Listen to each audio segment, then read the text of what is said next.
నాగర్ కర్నూలు జిల్లా మున్సిపాలిటీ పరిధిలోని దేశీటిక్యాల పాఠశాలలో 3 రోజులుగా కురుస్తున్న వర్షాల కారణంగా పాఠశాలలో స్లాబ్ పెచ్చులు ఊడిపడుతున్నాయి. పాఠశాలకు సెలవు ఉండడంతో ప్రమాదం తప్పిందని గ్రామస్తులు ఆవేదన వ్యక్తం చేస్తున్నారు. సంబంధిత అధికారులు స్పందించి విద్యార్థులను ప్రమాదం నుంచి కాపాడాలని గ్రామస్తులు కోరారు. ఈ కార్యక్రమంలో జి ఎల్లయ్య, ఎస్ కాశన్న, రాము, ఎల్లస్వామి, శ్రీశైలం, కృష్ణయ్య, మైసుబ్రాజు, మధు, మల్లేష్, మోహన్, శంకర్, నాగులు, మాసయ్య తదితరులు పాల్గొన్నారు.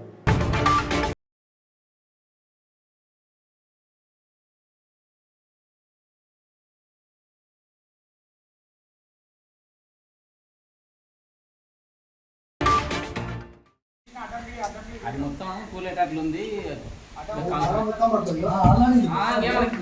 అదేమో ఆల్రెడీ కింద కింద ఉన్న తీసే అట్లే